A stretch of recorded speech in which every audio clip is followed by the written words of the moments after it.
Bueno, pues vamos a ir iniciando para respetar el tiempo y la puntualidad de nuestros asistentes. Y pues nada, muy buenas tardes a todas y todos. Les damos la más cordial bienvenida a la última sesión de nuestra serie de webinars sobre mercados de naturaleza y créditos de biodiversidad, que fue organizada por el equipo de Biofin México en colaboración con el equipo de Terrazos.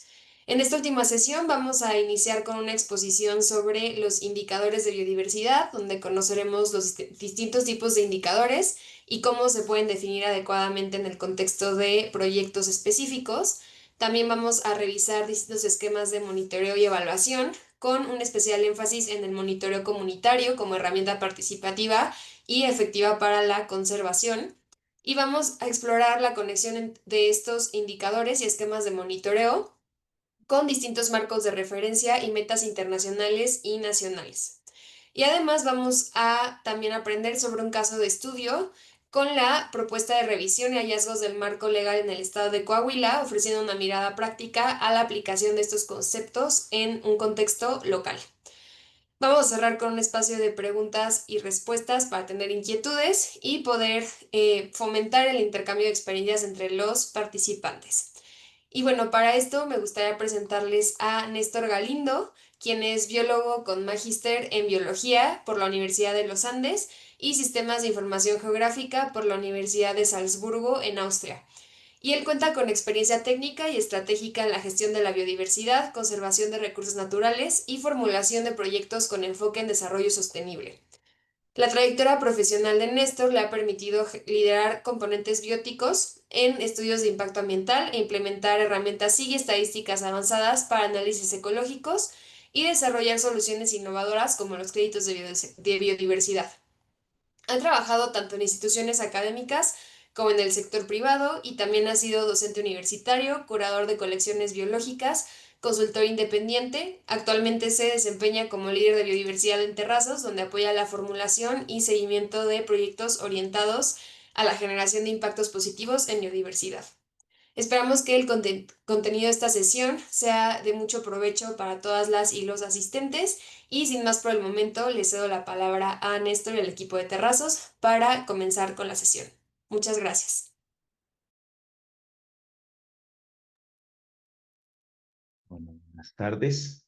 Eh, Patricia, muchas gracias por la introducción. Voy a compartirles mi pantalla. Listo. Bueno, em, bienvenidos a todos. Muchas gracias por unirse. Vamos a hablar un poco de lo que se constituye como un reto clave en los proyectos de conservación. Por eso titulé esta charla como midiendo lo inmedible. Definitivamente, el trabajo de tener criterios de evaluación de los proyectos de biodiversidad y de estructurar las medidas con las que vamos a medir el éxito de estos es un trabajo de reducir un hipervolumen de N.000 dimensiones. ¿Listo? De N.000 dimensiones que, bueno, ya en sí es difícil y es un reto pensar en más de 3 dimensiones. Ahora, imaginarse que cada una de esas dimensiones tiene un efecto diferencial sobre la biodiversidad y sobre la naturaleza, definitivamente es una cosa que, que deja a la mente muy corta sobre la posibilidad de lo que hay para hacer. Entonces, la agenda, les estoy proyectando ahora la agenda. Bueno, vamos a tener, digamos, como 5 momentos importantes en esta conversación. No, importantes no, 5 momentos. Y luego sí vamos a tener un momento muy importante que va a ser ese momento de preguntas y de interacción.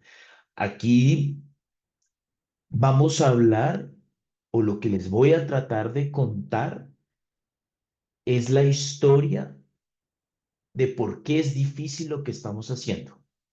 Porque hay que saber los retos de lo que hacemos para tratar de ir esquivando los riesgos y los misterios que hay en la naturaleza, ir aprendiendo por el camino, volver, seguir.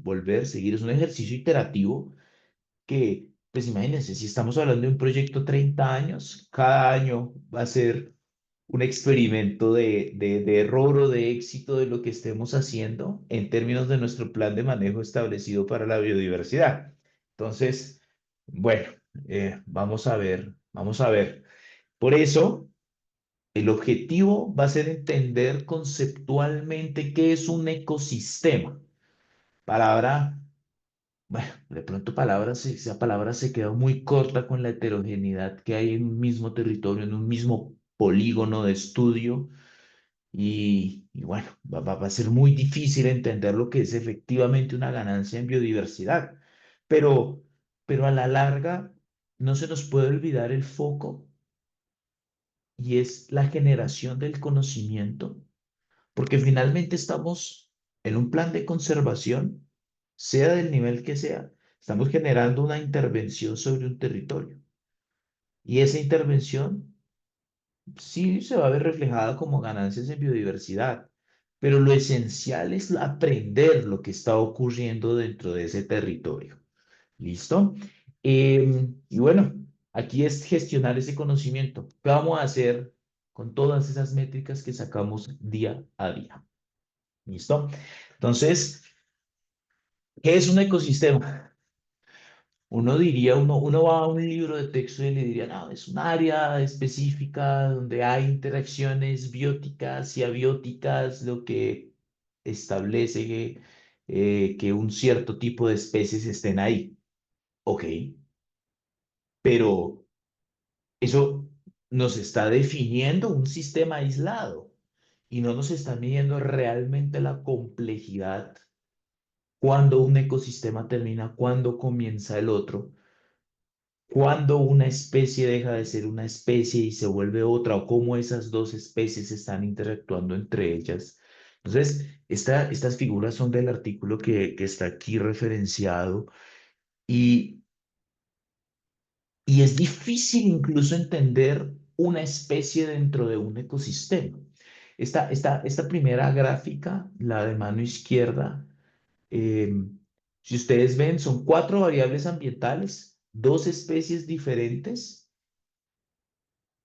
y son las interacciones entre cuatro variables ambientales diferentes. Y dependiendo del punto de vista donde usted se esté parando, mire que está viendo con un comportamiento diferente de esa especie. Quiere decir que vamos a describir en nuestros proyectos de conservación la biodiversidad desde un punto de vista como observadores. Entonces, sería injusto que pensáramos que las métricas son inmutables a través del tiempo. Cuando usted es observador y se para en la variable bio 4, por ejemplo, seguramente usted va a empezar a ver menos varianza a través del tiempo. Mi proyecto está fracasando, no estoy haciendo nada. Pero si me paro en la variable bio 1 y digo, vea que sí, está cambiando mi proyecto. Ese es el reto de las mediciones en la biodiversidad. Lo que medimos nos deja como observadores desde un punto de vista y si no vemos cambios si no vemos cambios, nos paramos donde no era. Y si vemos cambios, esa variable es interesante. Ahora, ¿cómo la vamos a definir? Vamos a ver si lo logramos resolver, ya sea o por la charla o por tomando datos. ¿Listo? Y la siguiente gráfica, la de la derecha, pasa lo mismo. ¿Cómo una especie está cambiando o se está diferenciando de otra? Bueno, si ambientalmente se diferencia y a mí me interesa saber los servicios ecosistémicos que provee la biodiversidad, yo también tengo que entender qué es lo que estoy viendo. Si veo unos gremios tróficos diferentes, pues tengo que empezar a hablar de las especies, qué es lo que están haciendo entre el ecosistema y cómo esa interacción definitivamente me está generando una heterogeneidad no solo en términos de hábitat, de microhábitat, sino también de gremios tróficos. Este es un ejemplo de 13, de 5 especies, perdón, de aves, donde estamos nuevamente desde diferentes categorías morfométricas tratando de entender qué es lo que pueden hacer dentro del ecosistema. Entonces, seguramente, si yo me detengo a estudiar sus alas o estudiar el tamaño de su cuerpo, bueno, de pronto el ejemplo de las aves es muy obvio, ¿cierto? Porque ¿qué nos interesa saber de aves cuando vemos el gremio trófico? Pues el pico. Y si nosotros nos vemos ahí en el pico, que es la variable 1, 2, 3, la 4, 5, 6 y 7 diferentes métricas de los picos, ahí sí no nos cuesta empezar a diferenciar esos gremios tróficos. Entonces, volvemos otra vez. El punto de vista biótico tiene una observación diferente. El punto de vista biótico tiene otro punto de vista diferente y es necesario empezar a describir en función de qué es lo que estoy haciendo en el territorio, a ver desde dónde quiero ser el observador. De tal forma que yo haga que maximizar el cambio que yo puedo ver a través del tiempo. Maximizar el cambio tiene una connotación demasiado importante. Cuando yo busco maximizar el cambio, de entrada estoy diciendo que la varianza espero que sea muy grande. Y ojo, y voy a adelantarme un poco y lo voy a retomar más adelante. Heterogeneidad, o perdón, maximizar la varianza, de entrada quiere decir que no esperes nunca que sus datos tengan una distribución normal. ¿Eso qué quiere decir? Que debemos usar métodos no paramétricos para entender cuál está siendo la varianza o las transformaciones de nuestro territorio a través del tiempo. ¿Listo? Debemos dejar de pensar que es clave para nosotros llegar a una distribución normal. El cambio es lo que buscamos, es lo que necesitamos y va a ser una medida indirecta del éxito de nuestro proyecto. ¿Listo? Ahora, a través del tiempo, muchas cosas van a cambiar, ¿sí? Y, es muy interesante los proyectos de conservación, bueno, a mí me parece interesante cómo los proyectos de conservación nos a ver, nos hemos mentido de pronto o hemos sido ciegos a una realidad. Uno dice, no, es que las ciudades, los cultivos, los sistemas productivos son un deterioro de la biodiversidad porque el ser humano los está afectando. Pero un proyecto de conservación también. Hay que tener eso claro. También es un sistema de una u otra forma antropizado. ¿Sí? Y es muy interesante este concepto de socioecological niche, y es que estamos hablando de un hábitat que busca llegar a un objetivo, claro, pero a través de la intervención. ¿Listo? ¿Eso qué quiere decir? Que sin lugar a duda, quien ejecute el proyecto va a tener la decisión de cuáles van a ser los cambios esperados en ese territorio. Y eso no es necesariamente malo. Listo, no estoy diciendo que sea malo. Solo quiere decir que esto, estos proyectos deben verse como un sistema, a ver, y entender ese sistema, cómo está interactuando. Es decir, hay que describir ese sistema de valores ambientales y entender cuál es la concepción del territorio de aquellos que están ejecutando el territorio y cuáles son los resultados esperados. ¿Listo? ¿Por qué digo sistema de valores ambientales? En el cuadro morado, magenta, vemos 5 puntos de vista diferentes. ¿Cómo se ve desde la legislación el comportamiento de 3 especies, por ejemplo? Seguramente ante la ley, un perro, por ser una mascota, por unos antecedentes diferentes, puede llegar a tener derechos más evidentes que un coyote o un lobo desde el punto de vista económico, productivo también. Pero miren que es esencial definitivamente empezar a describir bajo qué sistema o bajo qué sistema de valores ambientales yo estoy percibiendo mi territorio, porque eso va a definir mi plan de conservación. Y la definición del plan de conservación va a definir entonces las métricas que yo estoy teniendo. No es lo mismo si yo concibo un plan de conservación alineado con sistemas agroforestales, es decir, si las áreas de restauración, por ejemplo, van a ser productivas, o si es netamente conservación ecosistémica, donde yo defiendo el proceso sucesional para volver eso una cobertura seminatural. ¿Esto qué quiere decir? No es lo mismo un proyecto con una comunidad étnica, afro, incluso un campesinado, a como lo vería un terrateniente que puede decir, bueno, no me importa, saco mis vacas de ahí, hagan lo que quieran, siembre monte, está bien. Entonces, bajo esa premisa, ese nivel de detalle es demasiado importante porque no es la misma, no son, nos estamos poniendo los mismos lentes. En un sistema que tal vez busca reflejar la condición inicial, está bien que yo quiera entender cómo es el estadio sucesional. Mientras que en un sistema agroforestal, uno diría, debe ser sostenible. ¿Cómo es el cambio del suelo a través del tiempo?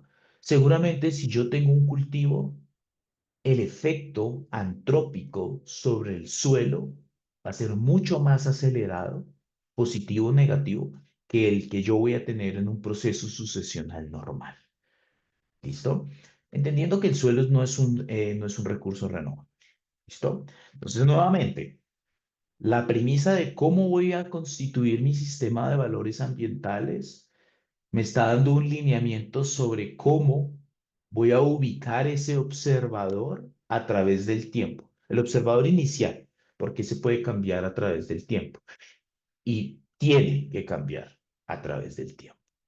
¿Listo? Entonces, ahora, dijimos o usamos la palabra sistema.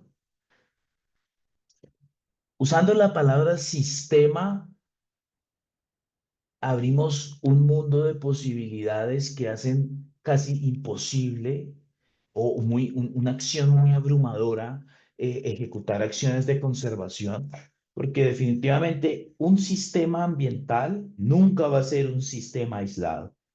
¿Listo? Entonces hay que entender mi sistema, cuáles son las variables a las que puede ser, a las que puede generar un efecto positivo o negativo, particularmente del exterior. Nosotros inventamos los límites, pero para la naturaleza, para la biodiversidad, esos límites son muy complicados. Imagínense que yo pusiera un proyecto de conservación en medio de la nada, que yo lograra tener una isla. ¿Cuál es el sentido si sus límites en realidad pues no van a permitir que realmente se dé el flujo de especies? ¿Cuál es la sostenibilidad de eso? Pero lo mismo va a ocurrir o tiene que hacerse, y aquí voy a apoyarme mucho de esta figura que me parece muy interesante, uno de los sistemas ambientales más complejos que hay en la naturaleza, que es el océano. El océano, finalmente, más allá del desconocimiento que tenemos, eh, por ejemplo, vemos tres variables que hay zonas grises con interrogantes, que es no tenemos tan claro cómo es la diversidad funcional, las interacciones entre las especies en el océano no es tan claro, porque pues tenemos una columna de agua donde tenemos la fauna, la fauna de África, la pelágica, la mesopelágica, el Neuston, el epineuston. Bueno, es una complejidad muy grande lo que tenemos en la columna de agua y no es necesariamente tan clara la interacción con ellos. Tenemos un efecto importante sobre los contaminantes. en el agua y sobre todo, pues no es tan claro en realidad, bueno, es muy claro sobre todo el término del aumento del carbono atmosférico, pero el resto de gases, eh, cómo están interactuando precisamente con la columna de agua.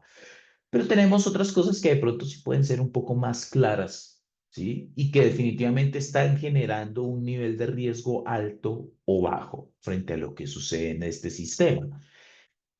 Es importante, y fíjense, el reto, el objetivo es hablar de indicadores, y qué pena ahí hago un paréntesis, y estamos hablando de un plan de manejo. ¿Cómo pensarse un proyecto de conservación y cómo pensarse un plan de manejo? Es que cómo más podría yo hablar de indicadores si no es tratando de explicarles a ustedes lo complejo de un ecosistema para entender cómo yo podría cambiarlo. Y a partir del cómo va a cambiar, cuáles son los sesgos, las fugas que yo voy a ver en eso, es donde yo establezco los indicadores. Entonces, no podría hablar de indicadores si no les hablo un poco antes sobre describir el sistema.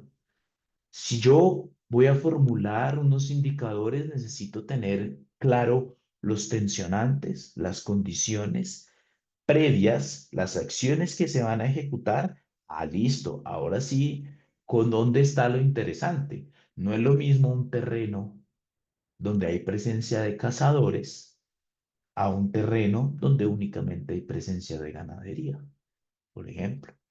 ¿Listo? Entonces hay que entender parte de ese entendimiento de ese sistema, es empezar a entender los riesgos que hay en el territorio. ¿Listo? Cómo más allá de los límites de mi predio, de mi polígono, de mi proyecto, podrían llegar a generar un efecto sobre este. ¿Listo? Sobre todo en ecosistemas poco resilientes. Yo pienso en el bosque seco tropical, en las turberas, ecosistemas que en realidad son muy sensibles a los cambios, que cada vez son más comunes y que definitivamente pueden generar el desplazamiento o la fluctuación de la especie. Sobre todo que estos riesgos van a ser claves en la determinación de la temporalidad de las mediciones para entender el cambio. ¿Listo? Yo debería buscar los momentos más estables en términos de condiciones para hacer las mediciones. Porque si no, ¿qué voy a hacer? Si yo me voy a los picos de condiciones ambientales, voy a describir ese momento particular en el tiempo y pierdo la capacidad de que esos datos sean replicables o sean comparables. ¿Listo? ¿Por qué? Porque si fue el año, pues, perdón, fue el mes más lluvioso en 50 años y yo decidí hacer el muestreo en ese mes, ¿qué tan comparable si llevo 7 años haciendo un muestreo en una época promedio? ¿Listo? Todo ese tipo de entendimiento hay que tenerlo nuevamente porque debo saber como observador dónde me estoy parando. ¿Listo? Listo. Perdón. Perfecto. Creo que esto, voy a ocultar esto. No, perdón. Listo, perdón. Entonces, es importante también entender los conceptos que estamos aplicando, porque finalmente es clave tener claro cuál es el objetivo de mi proyecto de conservación. ¿Sí? La conservación, finalmente, y esto, discúlpeme que esté un poco sesgado a la percepción de la legislación colombiana para esto, pero me parece que puede llegar a ser útil y escalable, que es lo interesante en realidad, que sea escalable. Y hay dos formas de conservar.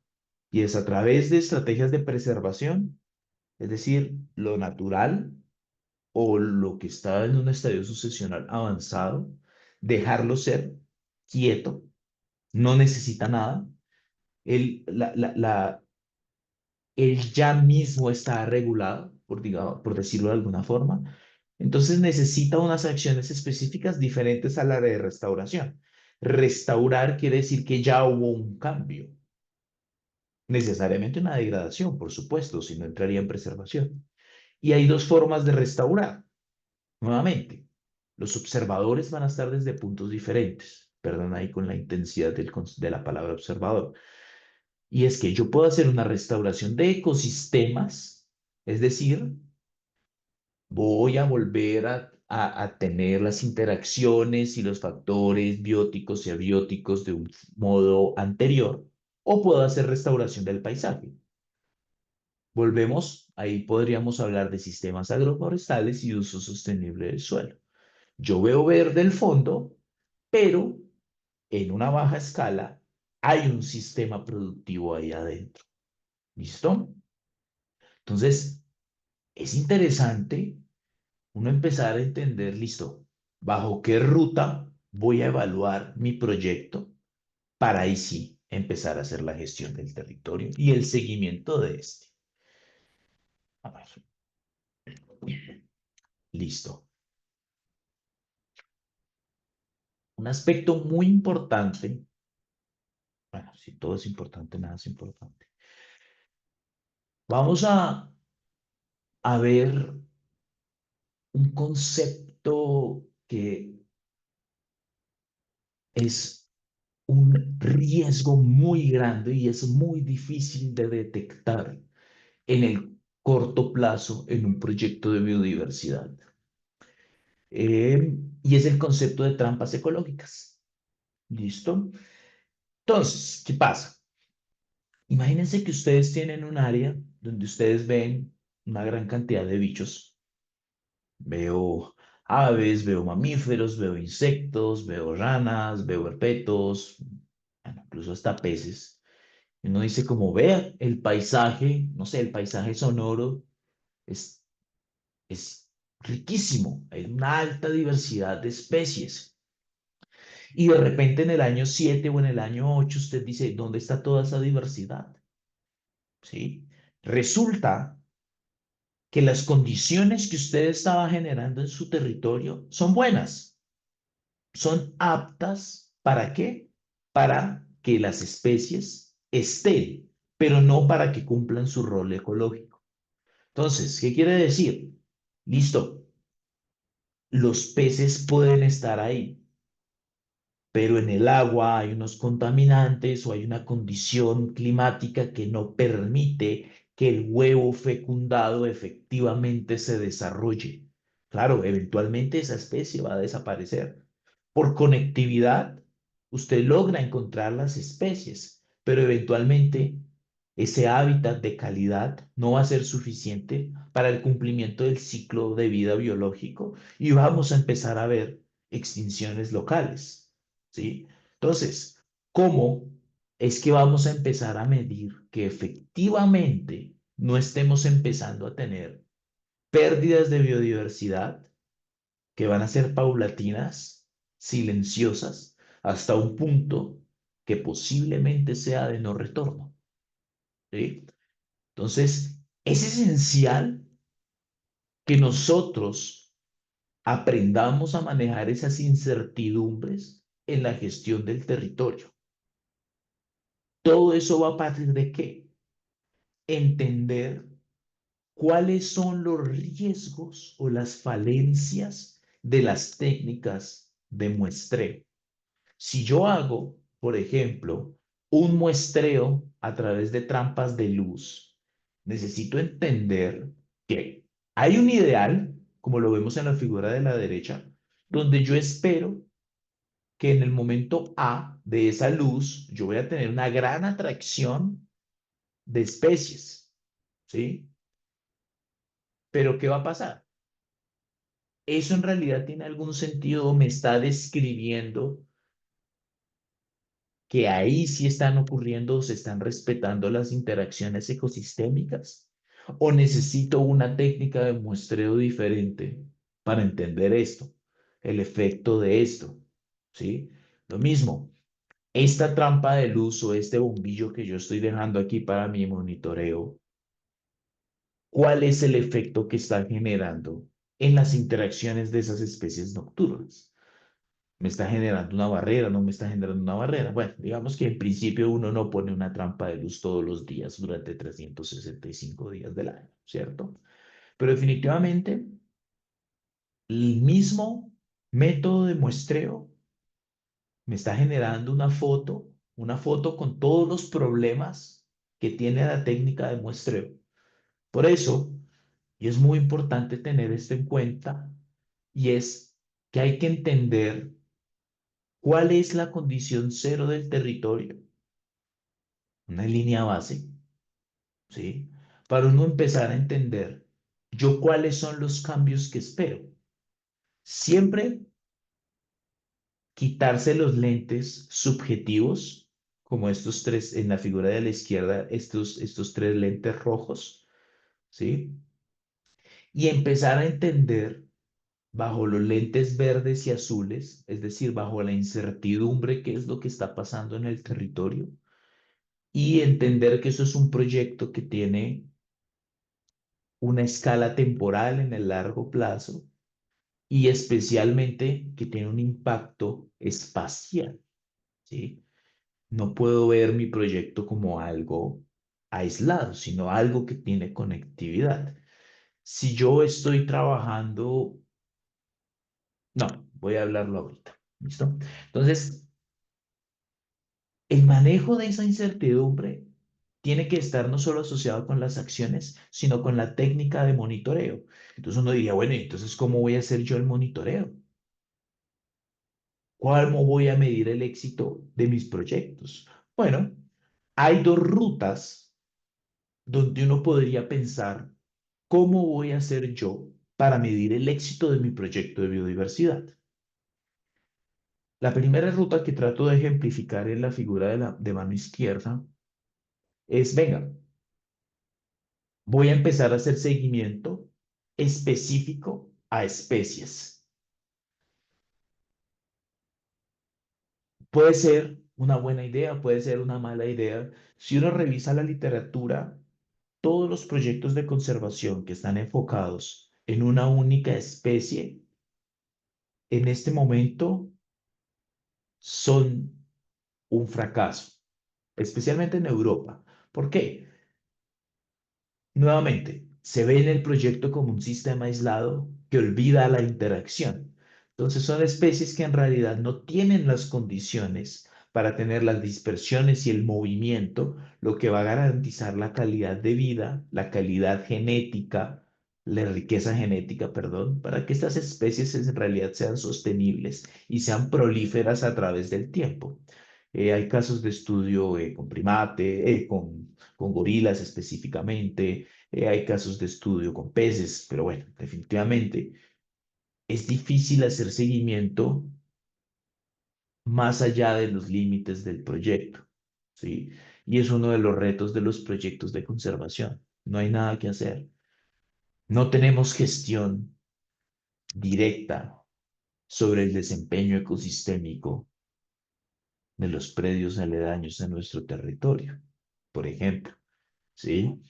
Em, si nuestros vecinos hacen agricultura y hacen quemas para hacer la renovación de cultivos y dejan ser el incendio, es difícil en realidad hacer este control.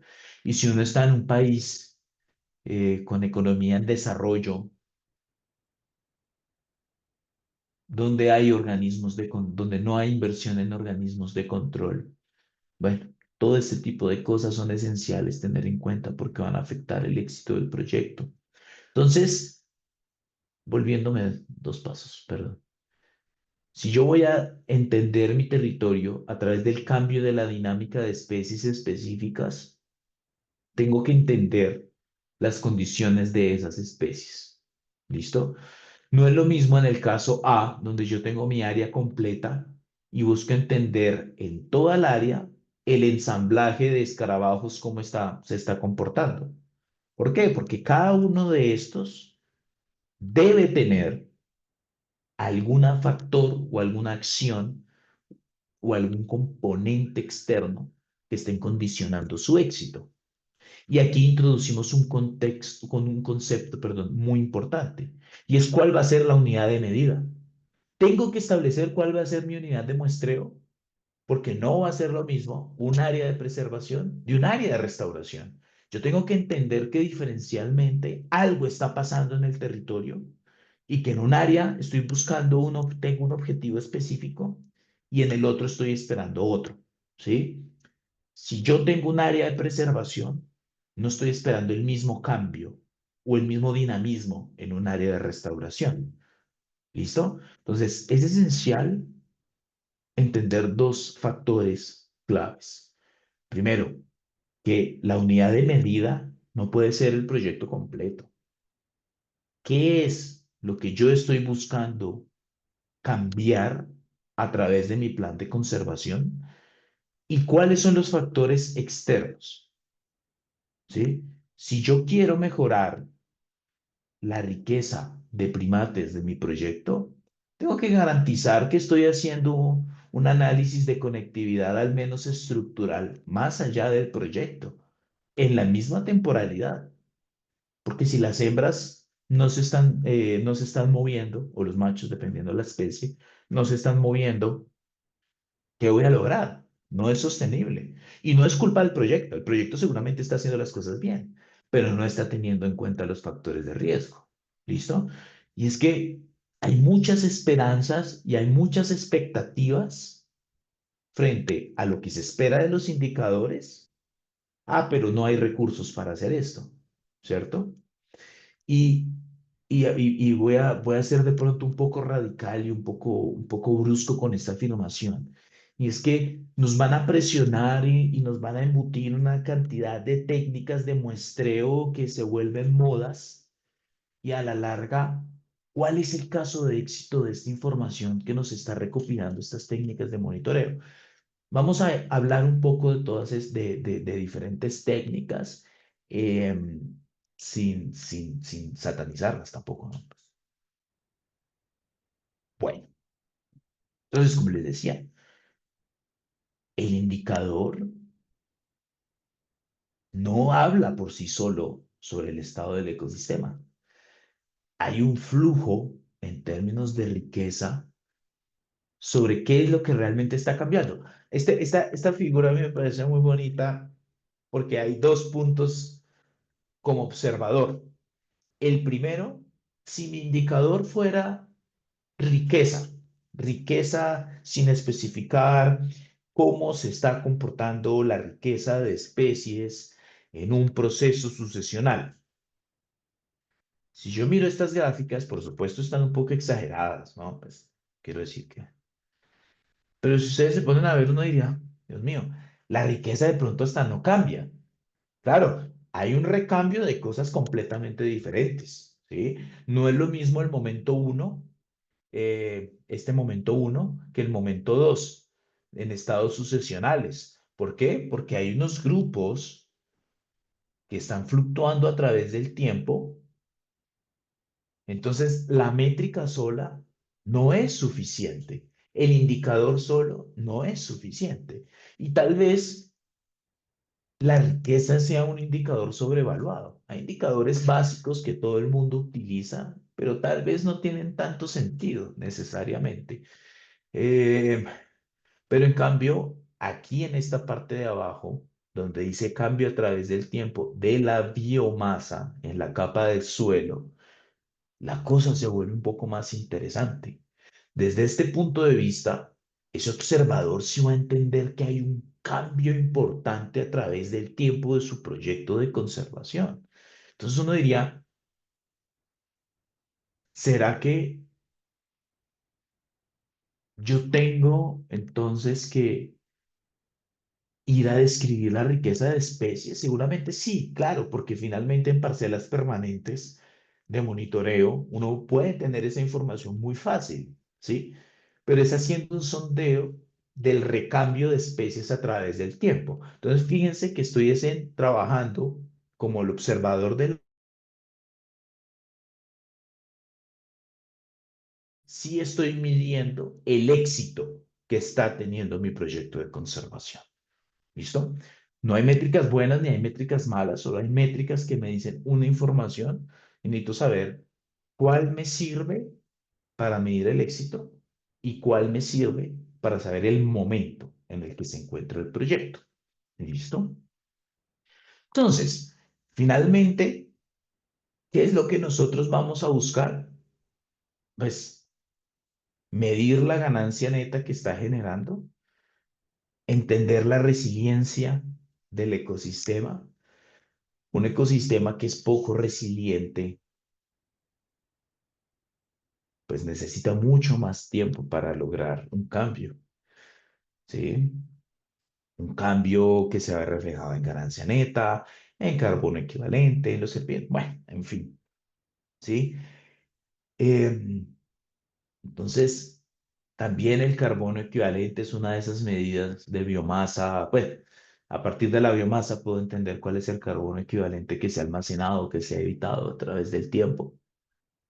Y un concepto que siempre ha costado y se vende mucho como un co-beneficio y es el de los servicios ecosistémicos. Claro, diferente el de carbono, ¿no? El de suminero de carbono. Finalmente, este sí es fácilmente cuantificable, pero hay muchos conceptos que no tenemos muy claros sobre cómo es el cambio eh, del recurso hídrico, del sistema del Servicio Ecosistémico de Regulación y Provisionamiento del Agua a través de un proyecto de conservación, porque los proyectos de conservación no tienen una escala tan grande y no es tan fácil de medir efectivamente esto a través del tiempo. Y sobre todo que es muy fluctuante, pero bueno. Eh, entonces, definitivamente, esta gráfica va un poco, ya vamos entrando a la solución del problema, perdón, yo miro la hora, a la solución del problema. Es que definitivamente tengo que entender cuál es el impacto para entender cuál va a ser la métrica de seguimiento. Si hay destrucción de hábitat, ¿qué es lo que estoy perdiendo? ¿Y qué es lo que tengo que medir? Si hubo, ¿no? Si hubo, porque idealmente esto debería cesar en función de una generación de un proyecto de conservación. ¿Listo? Entonces, la contaminación va a generar un efecto, las especies invasoras o exóticas, el cambio climático, todo esto, estos impactos van a generar una afectación en la biodiversidad y a través de mi plan de manejo voy a hacer la mitigación y por esa mitigación va a haber un cambio. Eso es lo que entonces necesitaríamos nosotros empezar a medir a través del tiempo.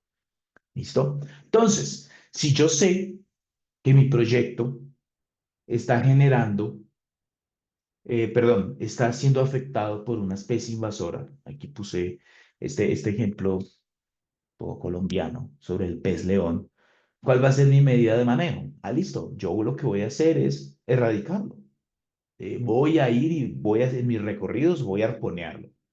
Cada 2 meses voy a arponearlo. Esa es mi medida de manejo. ¿Cuál va a ser mi indicador entonces? Si un impacto negativo sobre la biodiversidad está siendo una especie invasora, la métrica debe estar asociada a eso.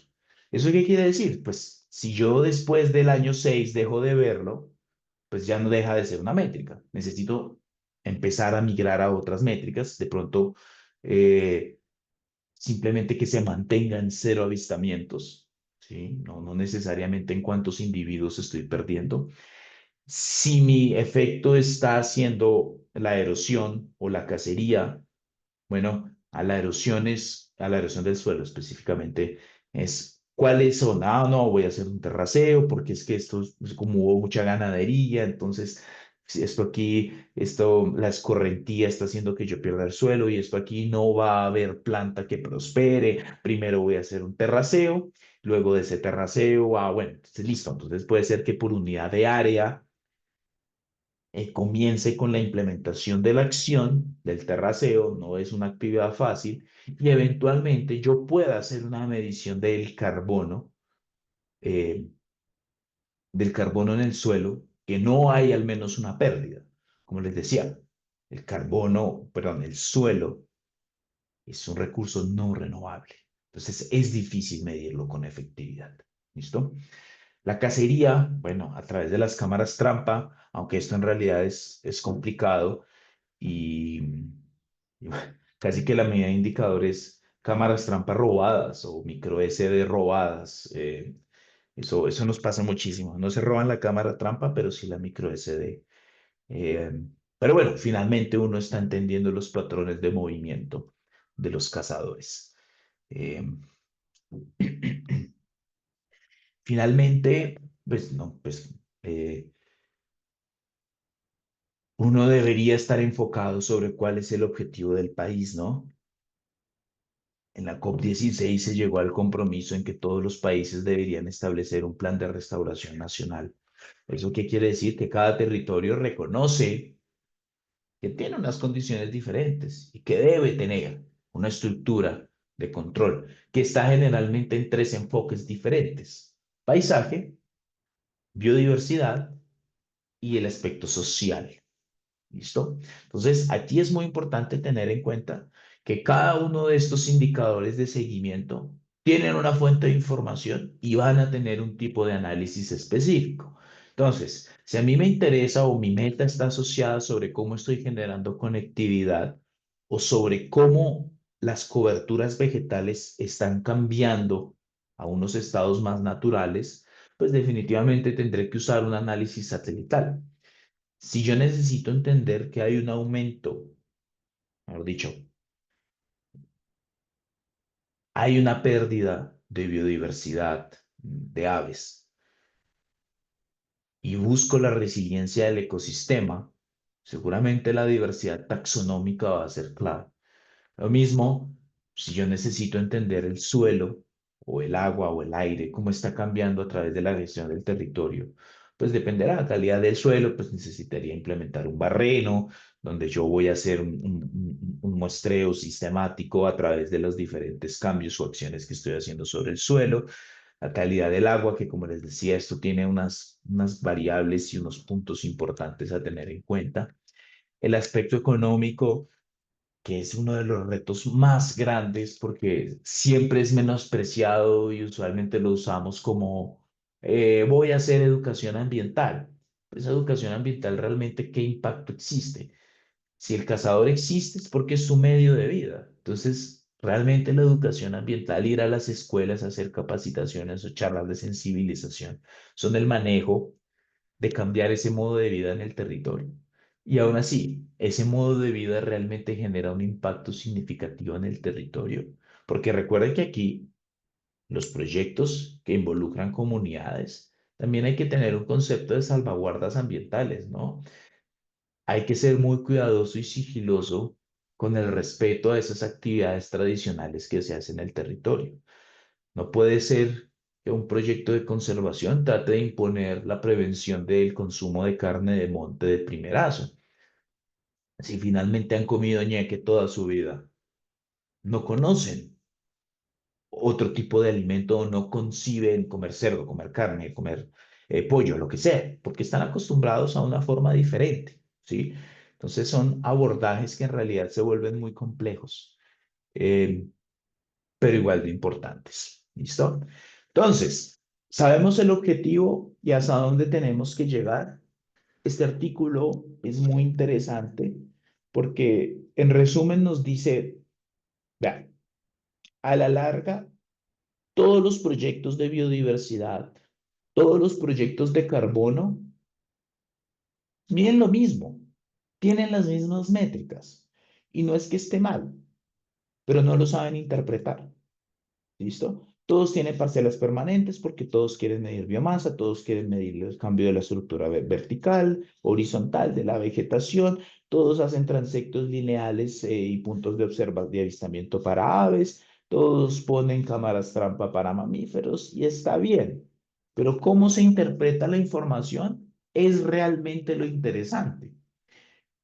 Miren aquí unas tres ejemplos de gráficas donde a través de tres formas diferentes se está analizando los datos. ¿Listo?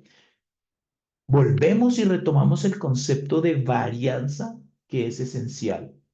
¿Listo?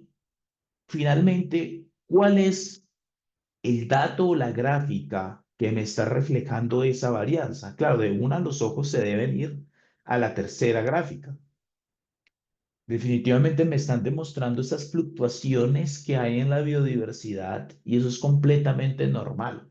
Si usted espera implementar un proyecto de conservación y que tenga un comportamiento como A o como B, pues como la fila A o la fila B, pues hay que replantearse en realidad cuál es el objetivo, ¿sí? La naturaleza es completamente dinámica. Eh, si yo voy a medir hoy después de 3 meses de sequía, y llueve dentro de una semana, pues, y no deja de llover hasta el siguiente, pues va a haber un cambio impresionante. Lo mismo en el sentido contrario. Entonces hay que ser muy conscientes de la índole de los datos para entender la temporalidad. Y puede que sea una respuesta obvia, uno podría decir mala, pero finalmente, y si uno piensa en México,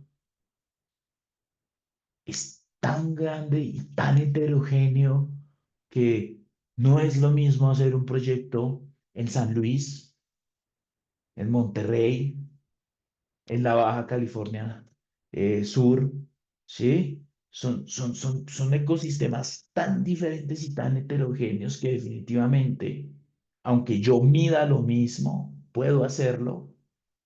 ¿Cuál es el cambio que realmente estamos esperando? Entonces, hay que tener claro cuál es la incertidumbre que voy a tener que manejar. Es decir, si yo estoy en un desierto, voy a tener que esperar mucho más tiempo para lograr ver un resultado, ¿sí? Y que igual necesito tener una representatividad, porque si yo espacialmente no estoy amplio, pues no voy a poder percibir esos pequeños cambios que yo voy a lograr ver en el territorio. Por ejemplo, miren este proyecto. Em, Es difícil uno lograr garantizar la representatividad en un proyecto que es demasiado grande. Este proyecto es de 1.333 hectáreas y operativamente se vuelve muy complejo. Entonces, hay que buscar precisamente la forma y cómo hemos, digamos, tratado de empezar. Esto es un poco un ejemplo de lo que hacemos nosotros, pero no quiere decir que esa sea la fórmula. Es que estamos tratando de innovar en técnicas que traten de recopilar gran cantidad de información en términos de área, como una grabadora bioacústica, ¿sí? Para complementar los recorridos que hacemos, sobre todo en terrenos que son muy difíciles de recorrer. Entonces, en un despliegue en campo, y me estoy quedando sin tiempo, uno debería tener en cuenta tres cosas, que es, ¿cuál es la unidad de muestreo? Es decir, ¿qué estamos cambiando en el territorio? Usualmente, en biodiversidad, son las coberturas vegetales. Que un pasto limpio vuelva a ser una vegetación secundaria, pues pase a ser una vegetación secundaria, alta o baja, según el ecosistema. Por lo tanto, entendiendo mi unidad de muestreo, debo establecer el error de muestreo. ¿Esto qué quiere decir? En fauna, yo necesito recopilar o tener una información representativa a toda la cobertura. Y ojo, en fauna hay una cosa muy delicada y es que tenemos que olvidarnos de dos cosas. Primero, de los límites del predio y segundo, que el muestreo debe hacerse no por unidad de área, sino por esfuerzo de muestreo para que sean comparables los datos. Yo no puedo decir, voy a montar por cada hectárea una trampa Sherman. Ojo, porque si un área, si una cobertura es mucho más grande y casualmente es la natural, pues claro que voy a encontrar más registros, pero porque yo no puedo comparar 15 cámaras contra dos cámaras, ¿sí? Entonces, es importante tener en cuenta la unidad de muestreo para establecer el error de muestreo. Diferente sería con flora. Si el área es muy grande, es más probable que esa estructura vegetal sea mucho más compleja. Entonces, la cobertura y el área sí se vuelven esencial. Y con esto uno hace la proyección de tiempos. De tiempos. ¿Listo? Entonces, fíjense que aquí hablemos rápidamente de costos. Uno debe entender cuánto se va a demorar, cuáles técnicas va a utilizar para empezar a presupuestar. Y ojo, uno cómo logra entender eso. Sí o sí hay que hacer una inversión previa. ¿Utilizando qué tipo de metodología? Un rapid assessment. Un rapid assessment, ¿qué va a ser? Una técnica rápida donde yo no tengo un esfuerzo de muestreo estandarizado, sino que voy a hacer recorridos rápidos o unas parcelas pequeñas rápido, donde yo necesito capturar qué es lo que hay. Maximizo qué es lo que puedo llegar a ver. ¿Para qué? Para ahora sí proyectar cuánto tiempo me voy a demorar para lograr estandarizar lo que hago ahí. Entonces, un rapid assessment, al ser rápido, busca ser eficiente de describirme qué hay ahí, qué es lo que hay, no necesariamente la condición. Eso es una línea base. ¿Listo? Eso me va a permitir a mí proyectar. Por ejemplo, tengo un proyecto, este es un ejemplo, que tiene todas estas coberturas, Dios mío. Entonces, yo ya sé por mi rapid assessment, más o menos, que aquí en este tipo de coberturas monto una parcela mucho más rápido que acá.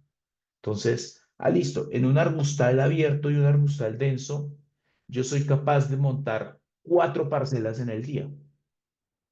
En estos bosques, 3, porque es mucho más diverso, ¿no? Y entre más limpio esté, pues me voy a demorar muchísimo más.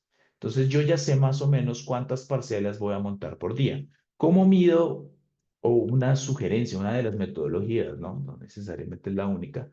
¿Cuánto mido? ¿Cuántas parcelas me van a caber? Necesito yo en un área. Bueno, hay que describir en esa parcela cuál es la densidad de plantas que para ese ecosistema me van a caber. Finalmente, ese va a ser el punto máximo que en esa cobertura yo voy a necesitar dedicarle para lograr describir. Entonces, entre más fluctuante sea la densidad de madera que yo encuentre en una cobertura, tengo que montar más parcelas. Entre más constante sea la densidad de madera, ¿eso qué quiere decir? Que es más o menos densidad de madera, no, perdón, la densidad de árboles, ¿sí? Eh, pues quiere decir que no necesito llegar a tantos para poder lograr describir, ¿listo? Es muy difícil en realidad cuando uno tiene pastos o cosas sin árboles. Entonces, usualmente la alternativa que se recomienda en la literatura es por porcentaje de área, ¿listo? Y en fauna, definitivamente va a ser la curva de acumulación de especies. Pero ojo, si es un muestreo estandarizado, claro, llegar a un 60%, ese es un resultado. No, no podemos poner en fauna una meta. No, es que si yo llego al 95, ojo, no, porque voy a monitorear a través del tiempo. Entonces necesito entender a través de un método estandarizado cómo va a cambiar a través del tiempo. Si es 50 hoy, cuánto podría llegar a cambiar, pero no quiere decir que el muestreo está mal hecho. ¿Listo? Creo que voy a cortar acá, pues me quedo sin el caso de uso, pero no quiero dejar sin tiempo para las preguntas o como la ven. Pues me emociono mucho hablando, perdón.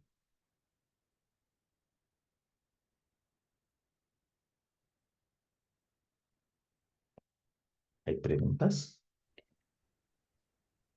Néstor, ¿qué te parece si presentas el caso y Sí. terminamos a las 4:15? Porque creo que vale la pena.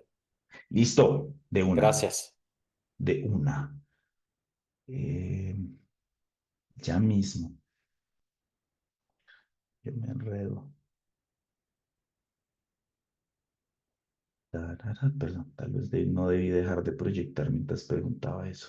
Listo, perfecto. Entonces, vamos a hablar un poco de un caso de uso donde hablamos de un esquema de pago por resultados, que es como el terror y por qué entonces yo voy a medir la biodiversidad es porque es la carta de presentación de un proyecto que busca financiación, ¿cierto? Voy a hacer las cosas tan bien que aseguro que voy a generar un impacto y entonces a mí no me van a pagar hasta que yo no tenga resultados. Bueno, empezó, tal vez ese sea uno de los motivantes por los que estemos teniendo este tipo de espacios, ¿no? Y está bien, pero finalmente hay que entender un poco si efectivamente yo voy a ser capaz, pues digo yo como operador, si yo fuera un operador de proyecto, de hacer las acciones o las medidas tempranas para lograr hacer la gestión en el territorio. ¿Listo? Finalmente, si es un proyecto social, hay que tener claro que sí debería haber una capacidad del territorio para cambiar cierto tipo de actividades. ¿Listo? Y que finalmente estos proyectos que generen pago por resultados deberían tener organismos de control que no sea el propio operador del proyecto, ¿sí? En el caso de los proyectos que emiten unidades o créditos de biodiversidad, está la figura de tercero validador, ¿sí? Que es alguien que va a ejecutar la auditoría de los proyectos y decir como, ok, su gestión, su cronograma, su presupuesto, sus métricas, sus análisis, está todo en orden, tiene sentido. Es un organismo regulador propio del esquema de créditos. ¿Listo? Lo mismo ocurre en el de carbono, ¿no? Eh, si es, hay otros, digamos, como en Australia, en Estados Unidos, donde existen bancos de hábitat, que hay como tal ese Ministerio de Ambiente quien está regulando y haciendo seguimiento a cómo se está haciendo ese seguimiento a las actividades, va a ser clave para que efectivamente se diga que el proyecto está generando ganancias. Es muy importante tener claro que este tipo de cosas tienen un sesgo y un problema muy grande en el mercado de biodiversidad. Es que no hay estandarización de lo que estamos midiendo a través del tiempo. Y de hecho, lo acaban de ver. En toda esta presentación, no les dije, siempre hay que medir esto. Antes les dije absolutamente todo lo contrario. ¿Sí ven? Y es uno de los problemas que no hemos logrado resolver. Tendremos que empezar todos a entender los proyectos y empezar a definir, bueno, esto sí es de estandarización. Miren lo digerible y lo masticable que es el concepto de toneladas de carbono. El mercado de carbono creció y es muy interesante porque logró la estandarización. Y a ver el de biodiversidad. Si no es lo mismo un proyecto en Argentina, un proyecto en Chile, ¿cómo los voy a medir bajo la misma vara? ¿Cómo el éxito va a ser medido, no? Qué difícil. Eh, pero bueno, finalmente, el proyecto sí debe entender y debe ser capaz de tener unos hitos ecológicos que describan, y eso puede ser un punto de partida interesante, ese aumento en la calidad del hábitat, ¿sí? Como a través de la gestión territorial, si ven que sí se vuelve un sistema antropizado, como a través de ese sistema que busco naturalizar, estoy generando calidad de hábitat, ¿sí? Y cómo a través de hitos de gestión, yo estoy garantizando la sostenibilidad de ese proyecto, ¿listo? Por eso, menos de 15 años se vuelve muy difícil y muy retador, incluso 15 es el límite. ¿Qué pasa después de 15? ¿sí? Bueno, aquí hay una propuesta. Estos indicadores son muy utilizados, son muy genéricos, son los que suelen ser mucho más comunes en el seguimiento al territorio, eh, para flora específicamente, y funciona mucho y junto a las cámaras trampa, también atomizadas en todo el proyecto, hacer esos proyectos comunitarios, porque finalmente, como esta es algo inmutable a través del tiempo, las mismas comunidades se vuelven gestoras de sus proyectos y tienen completa autonomía en su territorio. ¿Cuál es el reto que hay con las comunidades? No es en la generación de información, ni siquiera en la consolidación o en el análisis de estas, sino es precisamente como en la transferencia del conocimiento, ¿sí? Es muy común ver en las comunidades que son las mismas personas quien llevan a cuesta su proyecto, pero no hay un intercambio generacional relativamente sencillo en estas prácticas. Em, voy a pasar.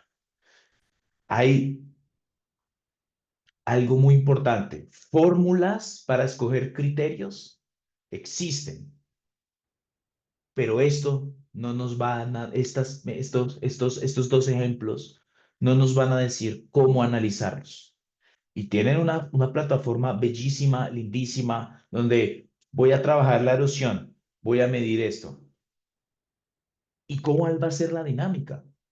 Bueno, la conservación. Nosotros, los que gestionamos proyectos y creamos este tipo de proyectos, somos los que estamos marcando la pauta. Casos de éxito, pocos. ¿Por qué? Porque no hay la escala temporal que tenemos, que necesitamos. ¿Listo? Entonces, bueno, hay que echarle ganas. Em, ahora sí, qué pena, me emocioné.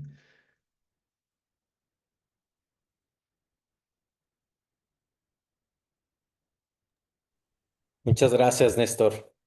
Pues compañeros, compañeras, si quieren hacer, tienen alguna pregunta, un comentario, bienvenidos.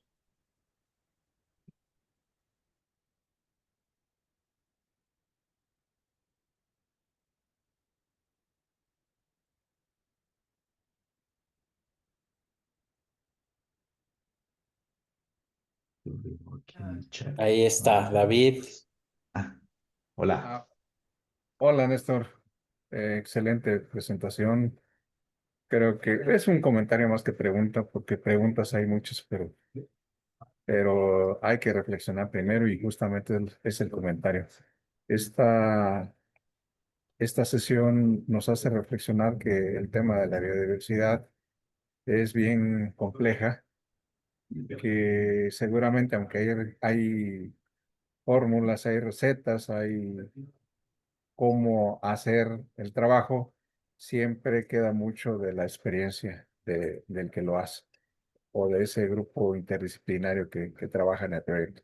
Entonces, esa es la lección aprendida de hoy y que seguramente pues nos va a hacer una buena prevención en la ejecución de este tipo de proyectos.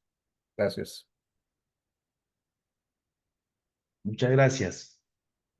Y sumado a esas reflexiones, más que entender los indicadores, es sumarle un nivel a los planes de manejo y es espacializar y cuantificar los riesgos a la gestión de la biodiversidad.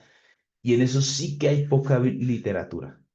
Una invitación a colaborar en crear este tipo de metodologías y estandarizar la gestión del riesgo.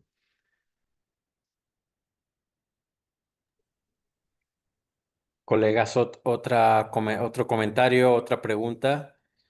Alma tiene la mano levantada. Alma. Hola, sí, muchas gracias por esta plática. Yo soy Alma Gutiérrez, soy directora de inversiones en Regenera Ventures, un fondo que estamos levantando para poder hacer justo inversiones en cualquier tipo de empresa que esté apoyando la regeneración Nature Based Solution, ¿no? Creo que mi pregunta es quizá un poco compleja o difícil de contestar porque por todo lo que comentas y yo que además inicié mi carrera como en el mundo de finanzas tradicionales, y si esto requiere mucho tiempo como para demostrar proyectos exitosos en biodiversidad, la pregunta es, ¿estaremos entonces ahorita todavía listos para atraer a inversionistas que quizá están interesados en el sector de impacto, pero que le tienen miedo al riesgo, ¿no? O sea, y que además, como todo en esta vida, pues tienen prisa, ¿no? O sea, los fondos, incluyendo el nuestro, a pesar de ser regenerativo, pues se tiene que un poco acomodar a las reglas del juego, que es un fondo de 10 años, ¿no? Y cuando uno platica con expertos como tú, y que te escucho y que entiendo que es súper amplio, no se puede estandarizar, se necesita tiempo. eh, Como que me queda un poco la duda de cómo le podemos hacer para atraer capital un poco más tradicional y no depender nada más de la filantropía o de donaciones o de estas organizaciones mundiales que, ¿no? Que quizá no tienen esa prisa o no tienen ese concepto ahí pues para que podamos precisamente invertir en estas cosas, ¿no? Digo, creo que yo desde mi perspectiva lo entiendo, pero a la vez estoy como un poco atada a cómo funciona el mundo financiero, ¿no? Específicamente. Entonces, ¿cómo lo ven ustedes? O sea, ¿crees que todavía no es tiempo? ¿Crees que quizá necesitamos que estas inversiones precisamente demuestren que el riesgo, digamos, o sea, financiero, pues se puede mitigar a través del tiempo, ¿no? Que es más una cuestión de darle oportunidad a la naturaleza y a la biodiversidad de que haga su chamba, su trabajo, o es un tema de otra perspectiva. No sé qué opinen. Qué pregunta difícil. El riesgo de la ejecución del proyecto va a disminuir a través del tiempo cuando éste se vuelva más resiliente, ¿cierto? Pero ese no es el trasfondo de tu pregunta, sino que aquí el reto es que el público entienda qué tipo de activo está financiando, ¿sí? La naturaleza es difícil de entender como una inversión porque no genera un retorno tangible. Uno compra una acción y recibe unas utilidades, ¿sí? La utilidad de la inversión en la biodiversidad es difícil de medir y no está contemplada en los proyectos. Y es más o menos lo que les comentaba sobre los servicios ecosistémicos. Imagínense el día en que yo pueda decir, bueno, yo, pues nosotros, ¿no? Em, Decirles que, vean, es que este proyecto de 700 hectáreas está logrando generar 3000 metros cúbicos de agua por, pues no sé, estoy inventándome un dato, ¿no? Cualquier cosa. Entonces, ahí ya hay un valor, porque tú sabes, puedes cuantificar en ese territorio cuánto cuesta el metro cúbico de agua, pero eso es un nivel donde tenemos que terminar de masticarnos el concepto de servicios ecosistémicos en el territorio. Pero nuevamente es como una idea puede ser el camino de la solución, pero yo creo que Vanessa tiene un aporte al respecto. Sí, y qué pena que no prendo mi cámara, no tengo muy buen internet, pero muchas gracias por tu pregunta y de acuerdo con Néstor, el tema, digamos, no es tan sencillo y no es tan homogéneo como uno quisiera, como por ejemplo en los mercados de carbono, donde se tiene una unidad que es transversal o pues que es global, de hecho, y esta unidad pues puede ser utilizada y hay un mercado que especula y suben los precios y bajan los precios, etcétera. Y obviamente esto pues no va a generar el mismo retorno que si, por ejemplo, tú no sé, construyes una carretera, una autopista y pones un peaje, ¿no? Como que eso son proyectos en los cuales tú tienes un riesgo bajo, etcétera, etcétera.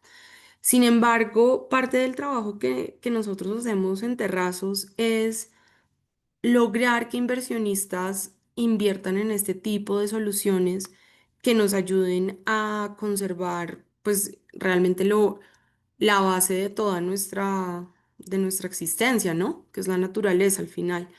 Entonces, es interesante porque nosotros en un inicio con los bancos de hábitat, pues comenzó siendo dinero de grant. O sea, el primer proyecto que estructuramos en Colombia fueron recursos del BitLab para que piloteáramos esta idea. Y hoy en día, pues tenemos recursos de préstamo, recursos de fondos de inversión, etcétera, etcétera. Ya no es un tema simplemente de las ONGs, em, ¿no? Como regalando o de la filantropía dando este dinero, sino que esto es un mercado real, obviamente que está consolidándose y por eso la importancia de que personas que están